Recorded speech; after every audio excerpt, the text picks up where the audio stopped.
SR moral stories. పార్వతీపురానికి ఆనుకుని చాలా నదులు, చాలా పొలాలు ఉండేవి. ఆ ఊర్లో ఉండే చాలా మంది వ్యవసాయం పనులు, చేపల వేట మరియు రకరకాల చేతి వృత్తులు చేసుకుంటూ కుటుంబంతో జీవనం సాగిస్తూ ఉండేవారు. ఆ ఊర్లో విద్య లేనివారు ఉంటారు కానీ పని తెలియని వాళ్లు ఎవ్వరూ ఉండేవారు కాదు. అందరూ ఏదో ఒక పని చేసుకుంటూ ఉండేవారు. ఆ ఊర్లో నడిబొడ్డులో ఒక బంగ్లా ఉండేది. అది ఎవరిదో కాదు, ఆ ఊరి జమీందార్ నాగభూషణం గారిది. శ్రీమన్నారాయణ, ఊర్లో అందర్నీ నువ్వే కాపాడాలి అంటూ శర్మ పంతులు దేవుడికిచ్చే హారతితో ఆ ఊరి దినచర్య మొదలవుతుంది. ఇక ఊర్లో అందరూ పనులు మొదలు పెడతారు. ఏదైనా సమస్య వస్తే నాగభూషణం గారిని ఆశ్రయించేవారు. ఉన్న ఊరు కన్న తల్లి లాంటిది. ఎప్పుడూ గొడవలు పడకూడదు, అన్నదమ్ముల్లాగా కలిసి ఉండాలి అని జమీందార్ గారెప్పుడూ ఊరికి మంచి చెడు చెప్తూ ఉంటారు. ఊరందరూ కూడా ఆయన మాటని తూచా తప్పకుండా పాటించేవారు. అదే ఊర్లో స్రవంతి అని చలాకీ అమ్మాయి ఉండేది. ఉదయాన్నే లేచి చెరువుకి వెళ్లి మంచినీళ్లు తీసుకుని వచ్చేది. తర్వాత అమ్మ చెప్పిన వంట చేసేది. ఎవరైనా ఇంటికొస్తే వాళ్లతో మాట్లాడేది. బయటికి వెళ్లడానికి కుదిరేది కాదు. నువ్వు ఆడపిల్లవి, వీధుల్లో తిరిగితే ఏదైనా జరగరాంది జరిగితే ఎవరు బాధపడేది? ఇంట్లోనే ఉండు అని అమ్మ ఎప్పుడూ కట్టడి చేస్తూ ఉండేది. ఒకరోజు అమ్మ దగ్గరికి స్రవంతి వచ్చింది. అమ్మా, ఏంటి, నేను కూడా పొలానికొస్తాను, నేను కూడా వ్యవసాయం చేస్తాను. ఏంటి, ఆడపిల్లవి నువ్వు వ్యవసాయం చేస్తావా? పరువు ఉంచడానికా, గంగలో కలపడానికా? అమ్మా, నాకు వ్యవసాయం తెలుసమ్మా, చాలా పుస్తకాలు చదివాను, అవన్నీ నాన్నగారు చూసుకుంటారులే, నువ్వెళ్ళి వంట చేయిపో అంటూ అమ్మ ఎప్పుడు స్రవంతిని ఇల్లు దాటనిచ్చేది కాదు. పోయిన సంవత్సరం కూడా నాన్నగారికి నష్టం వచ్చింది.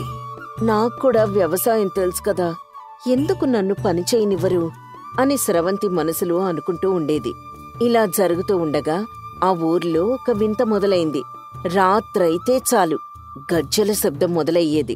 భయంతో వణికిపోతూ ప్రజలు బయటికొచ్చేవారు కాదు. ఒకరోజు రాత్రిపూట ఎడ్లబండి మీద ధాన్యం బస్తాలు వేసుకుని పక్కూరు నుంచి వస్తున్నాడు రంగయ్య.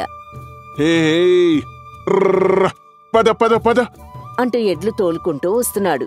కాని కొద్దిసేపు నడిచిన తర్వాత నట్టడివి దారి మధ్యలో ఎడ్లబండి ఆగిపోయింది.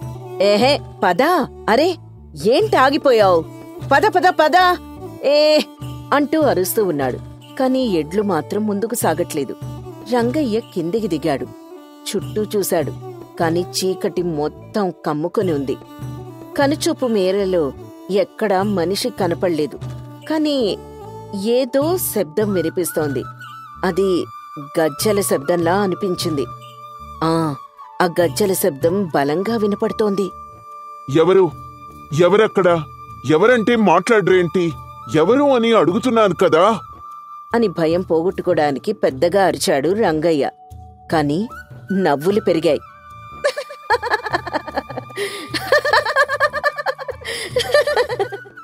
గజ్జల శబ్దం పెరిగిపోయింది.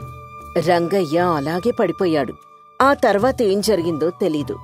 తర్వాత రోజు రంగయ్య శవం నడివీధిలో ప్రత్యక్షమైంది. అందరూ దాని చుట్టూ చేరారు. ఆ శవం చూసి అందరూ హడలిపోయారు. ఆ శవానికి అంత్యక్రియలు చేసి కుటుంబ సభ్యుల్ని ఓదార్చారు. అందరూ జమీందార్ నాగభూషణం దగ్గరికి చేరుకున్నారు. జరిగిందంతా ఆయనకి చెప్పి వాపోయారు. జరిగిందంతా నాగభూషణం తెలుసుకున్నాడు. అందర్నీ రచ్చబండి దగ్గరికి పిలిపించాడు. మన ఊరికి ఏదో దయ్యం పట్టుకుంది. కొన్ని రోజులు రాత్రిపూట ఎవ్వరూ బయట తిరక్కండి, ఎందుకంటే ఇంకొక ప్రాణం పోయినా నేను తట్టుకోలేను అని చెప్పాడు. ఆ దయ్యాల భయం వల్ల 6 గంటలకే అర్ధరాత్రి అయినట్టుండేది.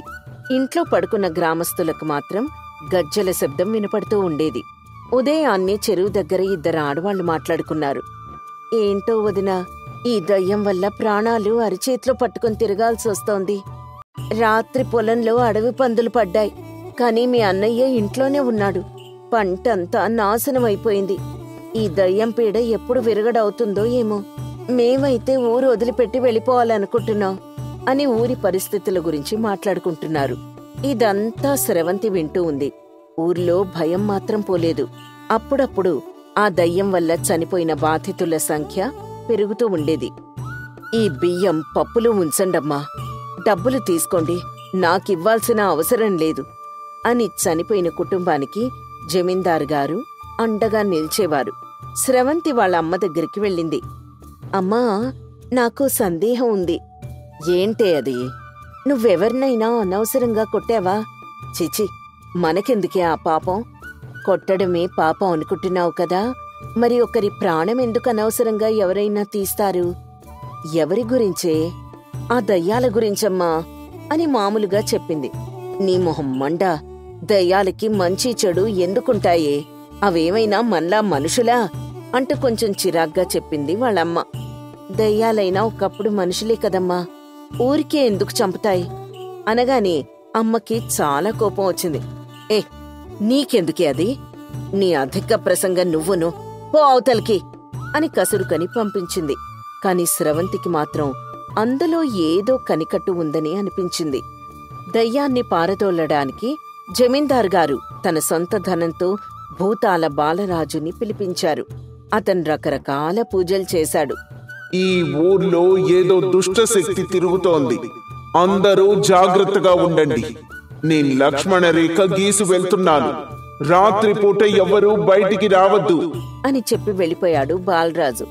ఊర్లో ప్రజలకి భయం ఇంకా పెరిగిపోయింది. రాత్రిపూట చీమ కూడా బయటికి రావడం మానేసింది. అంత నిర్మానుష్యంగా తయారైంది ఆ ఊరు. స్రవంతి మాత్రం రాత్రిపూట నిద్రపోకుండా దాని గురించి ఆలోచిస్తూ ఉంది. తర్వాత రోజు ఊరి పక్కన ఉండే అడవిలో రాత్రిపూట మంటలు మొదలయ్యాయి. దయ్యానికి ఆకలి వేసినప్పుడు మనిషిని చంపి కాల్చుకొని తింటుంది, జాగ్రత్త, దయ్యం కంటపడకండి అని చెప్పాడు భూతాల బాలరాజు. ఈ విషయం జమీందారు గారు దండోరా వేయించారు. ఊర్లో చాలా మంది వలస వెళ్లిపోవడం స్రవంతి చూస్తూనే ఉంది. ఎలాగైనా దీనికి సమాధానం తెలుసుకోవాలని నిర్ణయించుకుంది. ఒకరోజు రాత్రి స్రవంతి ఎవరికీ తెలియకుండా బయటికొచ్చింది.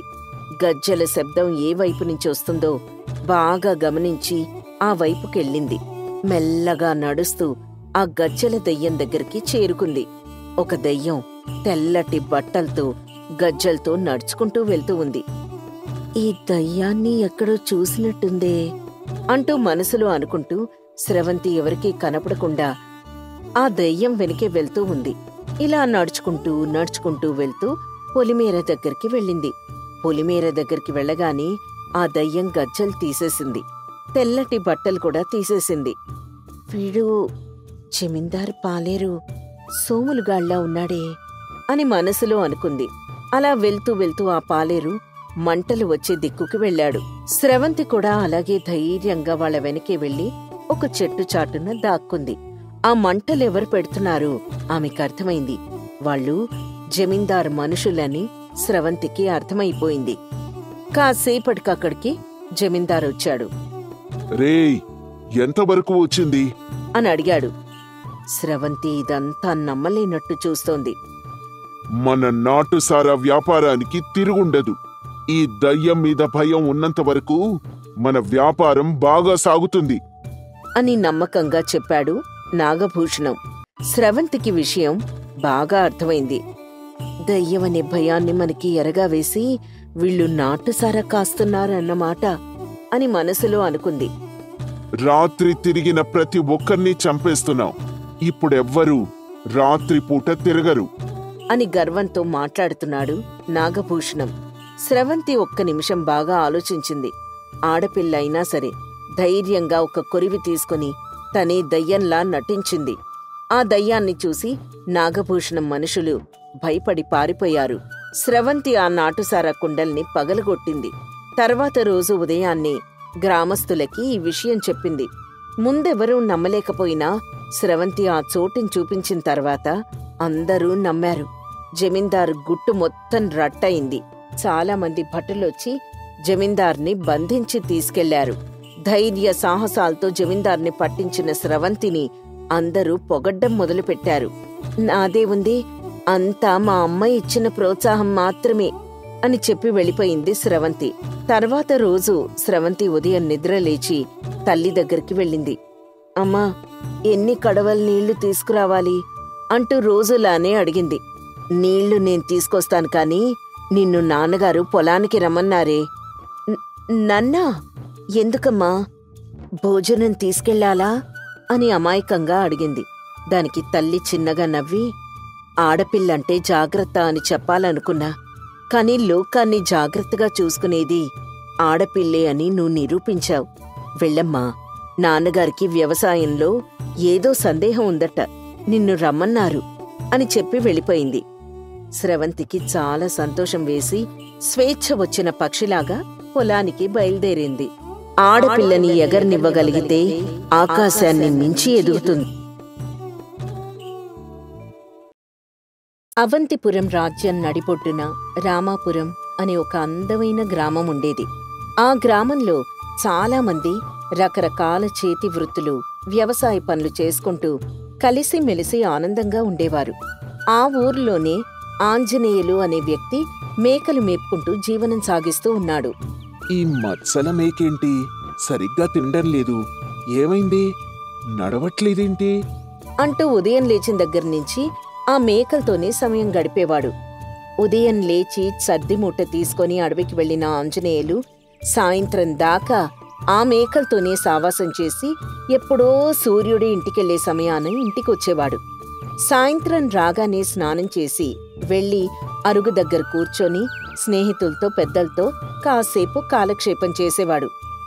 ఈసారి తిరణాలకు ఎడ్లబండి పోటీలు పెడదాం, ఏమంటావు చిన్నాన్నా?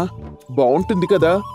రే వీరబాబు, మన పక్కింటి పంకజం గారి కూతురు పెళ్లి కుదిరిందట్రా, మనం కూడా కాస్త సాయం చేయాలి అంటూ నలుగురికి తల్లో నాలుకలా వ్యవహరిస్తూ ఉండేవాడు. తన పనేదో తను చేసుకోవడం తప్ప వేరే వాళ్ళని ఇబ్బంది పెట్టడం తనకి తెలీదు. ఒకరోజు ఆంజనేయులు అడవిలో తిరుగుతూ ఉండగా అక్కడికొక బాటసారి వచ్చాడు. అయ్యా, నేను కోసల రాజ్యం నుంచి దారి తప్పి వచ్చాను. ఇక్కడి నుంచి మా రాజ్యానికి వెళ్ళడానికి దారి తెలియడం లేదు, కాస్త సాయం చేస్తారా అంటూ ఆ బాటసారి నోరు తెరిచి అడిగాడు. అయ్యో, కోసల రాజ్యం అంటే చాలా దూరం నడిచొచ్చారే, ఇప్పుడు ఎలా, ఏం చెయ్యాలి అని ఆంజనేయులు కాసేపు ఆలోచించాడు. మీరు భోంచేశారా అని మామూలుగా అడిగాడు. దానికి బాటసారి చేయలేదని తల అడ్డంగా ఊపాడు. దారి గురించి నేనీలోపు ఆలోచిస్తాను, ముందు కాస్త భోజనం చేయండి అని తను తెచ్చుకున్న భోజనం బాటసారికి పెట్టాడు ఆంజనేయులు. ఎన్నో రోజుల నుంచి ఆకలిగా ఉండడంతో ఆ బాటసారి ఆ ఆహారాన్ని అమృతంగా తిన్నాడు. ఉత్తరం వైపు 4 మైళ్ళు నడిస్తే అక్కడొక దానిమ్మ తోట వస్తుంది. ఆ దానిమ్మ తోట లోపల నుంచి అడ్డదారుంది, అక్కడ్నించైతే మీరు సులువుగా మీ రాజ్యానికి చేరుకోవచ్చు అని తనకు తెలిసిన దారి గురించి చెప్పాడు ఆంజనేయులు. ఆ బాటసారి సంతోషంగా ఆంజనేయులకి దండం పెట్టి అక్కడి నుంచి వెళ్ళిపోయాడు. బాటసారికైతే కడుపు నిండింది కాని ఆ రోజు మొత్తం మన ఆంజనేయులు మాత్రం ఉపవాసం ఉండాల్సి వచ్చింది. పోనీలే, ఎవరో ఒకరి కడుపు నిండింది కదా, ఈ రోజు మనం చేసిన మంచి ఏదో ఒక రోజు మనకు తిరిగి వస్తుంది అని ఆంజనేయులు మంచి ఆలోచనతో ఎప్పుడూ ముందుకు వెళ్తూ ఉండేవాడు. ఇలా అడవిలో కాని ఊర్లో కాని చాలా మందికి ఆంజనేయులు సాయం చేస్తూ ఉండేవాడు. అలాగే తన తెలివితో చాలా సమస్యలు పరిష్కరిస్తూ ఉండేవాడు. అడవిలో మేకల దగ్గర ఒక్కడే ఉండడంతో రకరకాల గొంతుల్ని అనుకరిస్తూ ఉండేవాడు. తనకు తెలిసిన మున్సబ్ గారి గొంతు, పంచాయతీ పెద్దగారి గొంతు, ఇలా చాలా మంది గొంతుల్ని తనే మాట్లాడుకుని మురిసిపోతూ ఉండేవాడు. ఒకరోజు ఎప్పట్లానే గోధూళి వేళ మన ఆంజనేయులు మేకలనన్నీ తీసుకొని ఇంటికొచ్చేశాడు. ఎప్పట్లానే స్నానం చేసి బయటికి వెళ్తూ ఉండగా కొన్ని మేకలు తగ్గాయని ఎందుకో ఆంజనేయులకి అనుమానం వచ్చింది. మేకల సంఖ్య తగ్గినట్టుందే అనుకుని మేకల్ని బాగా గమనించాడు. అప్పుడే తనకి తెలిసిందేంటంటే 2 మేకలు తన మంద నుంచి తప్పిపోయాయని. వెంటనే ఆంజనేయులకి గుండె వేగంగా కొట్టుకుంది. అయ్యయ్యో, 2 మేకల్ని అడవిలోనే వదిలేశాను అనుకుని వెంటనే అడవికి బయలుదేరాడు. అడవిలో ఆ చీకట్లో మేకల్ని వెతుకుతూ ఉన్నాడు. ఆ మేకలెక్కడా అతనికి కనపడలేదు.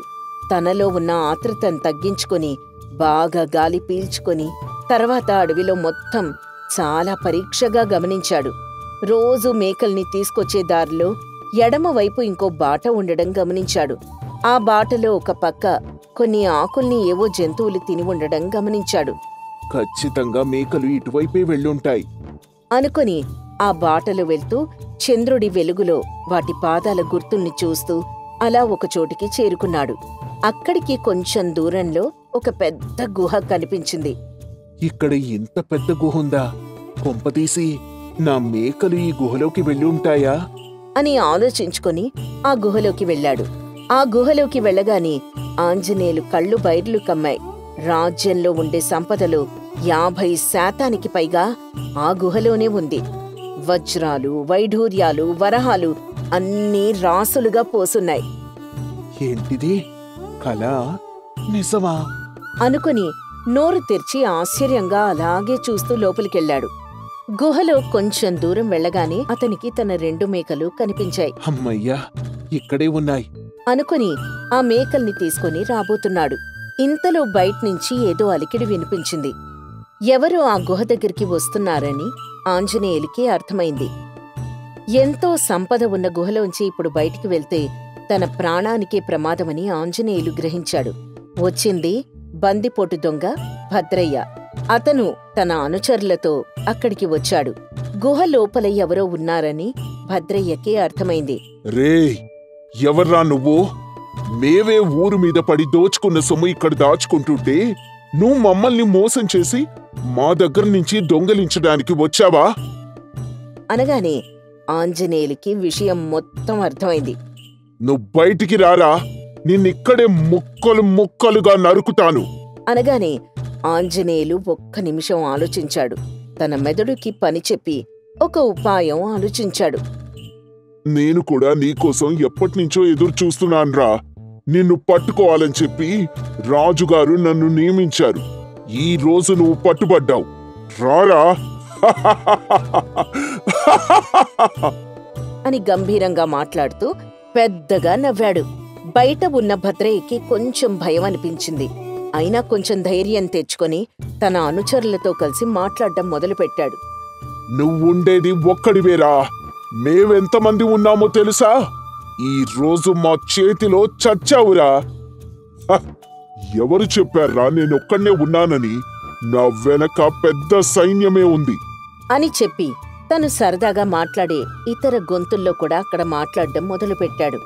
అంతమంది గొంతులు వినేసరికి భద్రయ్యకి భయం పూర్తిగా పట్టుకుంది.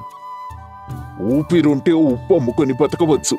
వీళ్ల చేతికి చిక్కామా మన ఎముకలు మొత్తం పిండి పిండి చేస్తారు. పదండి, పారిపోదాం అని తన అనుచరులతో అక్కడ్నించి పారిపోయాడు. ఆ మేకల కాపరి తన తెలివితో తన 2 మేకలు తీసుకుని ఇంటికి బయలుదేరాడు.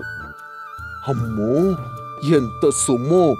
ఎంతమంది పేదవాళ్ల కడుపు కొట్టారు అనుకుంటూ ఆ సొమ్ము గురించి ఆలోచిస్తూ వస్తున్నాడు. ఇంతలో తనని కొంతమంది దారి దోపిడీ దొంగలు అడ్డుకున్నారు. ఆహా, ఆకలితో ఉన్నవాడికి నాటుకోడి కూర దొరికినట్టు దొరికావురా. మర్యాదగా నీ దగ్గరున్న 2 మేకలు ఇచ్చేసి ఇక్కడి నుంచి పారిపో. అయ్యా, నాకీ మేకలే జీవనాధారం. నన్ను వదిలేయండయ్యా అని చేతులు జోడిస్తూ అడిగాడు. కాని దొంగలు ఒప్పుకోలేదు. మేకలు కావాల్సిందే అని పట్టుబట్టారు. ఆంజనేయులు కూడా నేనివ్వనని అంతే మొండి పట్టుదలతో చెప్పాడు. దాంతో ఆ దొంగలందరూ కలిసి ఆంజనేయుల్ని కట్టేశారు. నువ్వు మామూలుగా చెప్తే వినవురా అని అతన్ని చెట్టుకు కట్టేసి తర్వాత అతన్ని చంపేద్దామని పథకం వేస్తున్నాడు. ఇంతలో అక్కడికి ఆ దొంగల ముఠా నాయకుడైన ఒక వ్యక్తి వచ్చాడు. అతనెవరూ కాదు, అంతకుముందు ఆంజనేయుల దగ్గర అన్నం తిన్న బాటసారి. ఆంజనేయుల్ని చూడగానే ఆ బాటసారి గుర్తుపట్టాడు. అయ్యా, మీరా? మిమ్మల్ని కట్టేశారేంటి? కట్లు విప్పండి అని తన దగ్గర పనిచేసే దొంగల్ని తిట్టి కట్లు విప్పించాడు. ఆ తర్వాత జరిగింది తెలుసుకొని ఆంజనేయులకి క్షమాపణలు చెప్పి అతని మేకలు అతనికిచ్చి ఇంటికి పంపించేశాడు.